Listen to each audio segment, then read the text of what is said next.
할렐루야. 하나님의 사랑과 온천이 넘치시기를 축원합니다. 오늘 6월 30일 마지막 날입니다. 이제 전반기가 금방 지나가고 이제 2025년 후반기가 또 시작되는군요. 귀한 축복과 은혜가 우리 사랑하는 성도님들의 삶 속에 후반기에도 넘치시기를 바랍니다. 지난 6개월 동안 참 교회에 40주년 수련회도 있었고 많은 행사들도 있었습니다. 이 모든 것들이 하나님의 은혜고 우리 사랑하는 성도님들의 헌신과 축복 가운데서 이루어진 일이라고 생각합니다. 오늘 일주일 동안 같이 생각해 보려고 하는 말씀은 예수 그리스도의 제자도에 대한 말씀. 그래서 계속해서 몇 주 동안 우리가 예수 그리스도의 제자로서 어떻게 살아가야 될 것인가, 또 주님께서 우리들에게 무엇을 요구할 것인가 하는 것을 같이 한번 생각해 보도록 하겠습니다. 오늘 말씀은 마태복음 4장 19절 말씀입니다. 예수께서 나를 따르라, 내가 너희를 사람 낚는 어부가 되게 하겠다라고 이렇게 예수님께서는 이제 특별히 베드로에게 말씀하셨죠. 우리는 이 말씀 속에서 예수님께서 부탁하신 나를 따르라, 내가 너를 사람 낚는 어부가 되겠다 하게는 말씀은 바로 제자도의 출발점이자 제자도의 본질을 담고 있는 것을 보게 됩니다. 예수님의 제자가 된다라고 하는 것은 단순히 종교적인 헌신을 말하는 것이 아니죠. 이것은 바로 인격적인 것으로서, 즉 예수 그리스도를 따라가는 삶을 말합니다. 한 인격인 예수님을 따라가는 거죠. 이 세상의 많은 종교와 이 세상에서 어떤 무당을 찾아간다거나 점을 치는 것은 어떤 인격을 따라가는 것이 아니라 자기 자신에게 필요한 것들이 채워질 것이냐 아닐 것이냐 하는 것을 묻는 수준입니다. 그러나 예수께서는 자기를 따라오는 사람들을 향해서 내가 너희를 어떻게 축복하겠다, 복주겠다 라고 하시는 말씀보다도 바로 나를 따르라, 자신을 따르라고 말씀하신 것을 볼 수가 있습니다. 우리는 예수 그리스도라고 하는 인격적인 존재를 따라갑니다. 하나님의 아들이신 예수님을 따라갑니다. 교리를 따르는 것도 아니고 조직을 따르는 것도 아니고 제도를 따르는 것도 아닙니다. 교회를 따르는 것도 아니죠. 또 예수님께서 어떤 축복을 하시겠다 해서 그 축복을 따르는 것도 아닙니다.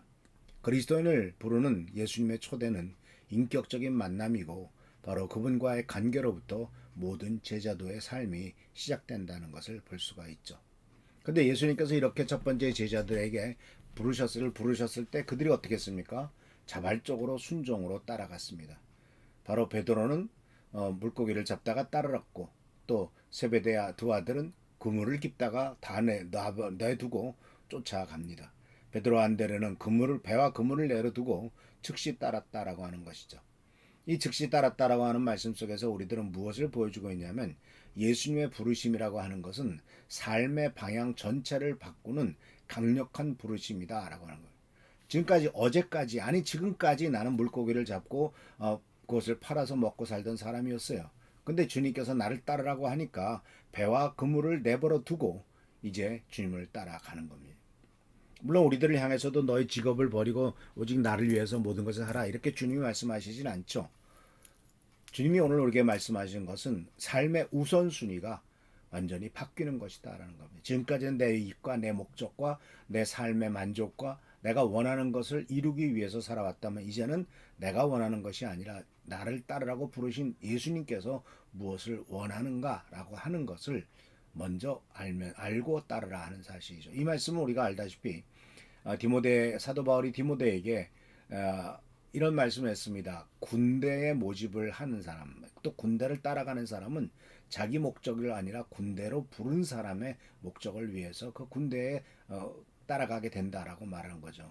즉 내 개인의 목적과 이익을 위한 것이 아니다라는 것이죠. 나라를 위해서 자기 자신을 내어놓는 거죠. 그렇기 때문에 군이라고 하는 것이 참 힘든 것은 목숨까지도 요구할 때가 있지 않습니까? 전쟁에 나가서 총알이 날라오는데도 나가서 싸우라고 하면 죽을 줄 알면서도 뛰어나가는 것. 이것은 바로 자기 이익을 위해서가 아니라 바로 이 나라의 부름을 따라가기 위한 것이기 때문에 그렇죠. 그래서 제자도의 첫 걸음을 이해하기 위해서는 자신의 길을 내려놓고 예수님의 길을 선택하는 것. 이것이 바로 첫 걸음의 시작입니다. 이것은 단지 신앙생활을 시작하는 것이 아니죠. 예수님과 함께 새로운 삶의 항해를 시작하는 것입니다.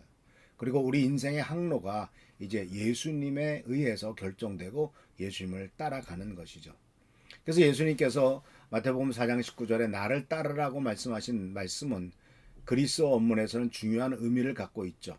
바로 그것은 바로 도이테라고 이제 히브리어로 우리가 헬라어로 부를 수가 있습니다. 이것은 오라, 가자라는 의미를 갖고 있고, 제자들에게 즉각적이고 적극적인 행동을 촉구하는 명령이다라고 하는 것입니다.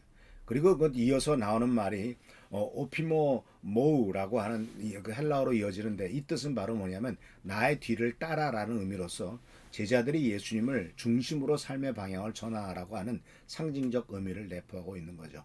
나의 뒤를 따라서 우리들은 세상에서 성공한 사람의 뒤를 따르는 것이 아닙니다. 돈을 많이 번 사람의 뒤를 따르는 것이 아니라 권력 있는 사람의 뒤를 따르는 것이 아니라 바로 예수 그리스도의 뒤를 따라가는 것이고 이 구절은 그렇기 때문에 단순한 초대가 아니라 제자들이 예수님과 함께 걸으며 그의 가르침과 사역에 참여하는 길을 삶을 의미하는 깊은 영적인 호출이다라고 하는 것이죠. 사실 이 예수님의 부르심은 상당히 그 급진적인 것이었죠. 왜냐하면은 당시에 로마 사회 또는 유대 사회에서 유대 사회의 사회적 구조와 문화적 맥락을 생각해 보았을 때 예수님께서 그들을 부르신 것은 바로 기존의 종교적이고 사회적인 계층 구조를 넘어선 새로운 공동체를 만들기 위해서 예수께서 부르신 것이죠. 당시에는 바로 사두개인들도 있었고 바리새인도 있었고 에세네파라고 하는 운둔파도 있었고 젤로당이라고 하는 독립당원들도 있었고 많은 그룹들이 많이 있었지만 그 중에서 주님은 어떤 것도 선택한 것이 아니라 예수 그리스도를 따르는 새로운 공동체를 만들기를 원하셨고 이것은 바로 당시 사회에서는 혁신적이고 도전적인 메시지였다라고 하는 것입니다. 그래서 제자들을 부르는 행위는 권위와 신뢰를 기반으로 한 사회적 관계를 새롭게 만드는 과정이었고 또 예수님의 부르심은 그 대상이나 그 계층에 상관없이 누구나 참여할 수 있는 평등한 공동체를 지향하신 것도 볼 수가 있습니다. 예수님의 직계 12제자들의 면면을 살펴보아도 어부도 있고 세리도 있고 학자도 있고 열심당원도 있고 참 여러 가지 다양한 사람들이 참여했다는 것을 볼 때 이들은 배경과 계층이나 상관없이 하나님께서는 그들을 모두가 다 평등한 공동체를 바라보는 것이었다라고 하는 것입니다. 그래서 이 나를 따르라는 명령은 개인의 선택과 자유를 강조하고 있지만 동시에 공동체 안에서의 책임과 헌신을 요구하는 사회적 계약의 성격도 내포하고 있다는 사실을 꼭 기억하시길 바랍니다. 그래서 예수님을 따르겠다고 하는 신앙생활하고 교회를 나오겠다고 하는 예수님의 부름은 기존의 사회적 규범과 가치관에 도전하고 있고 새로운 사회적 연대와 공동체 의식을 형성하는 계기를 제공하는 것이다라고 하는 것을 볼 수가 있습니다. 그래서 우리를 향해서 지금도 나를 따르라고 부르셨고 우리들은 나를 따르라고 부르신 그 주님의 부름에 순종하며 나온 사람들이라는 사실을 기억하고 주님의 뜻에 합당하게 행하는 우리 모두가 되기를 축원합니다. 할렐루야 축복합니다. 기도하겠습니다. 오늘도 주께서 함께 은혜를 감사드립니다.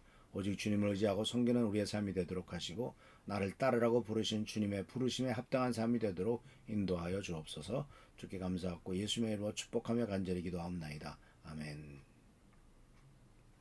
오늘도 주께서 축복과 능력으로 함께 하시기를 축원합니다. 할렐루야 축복합니다.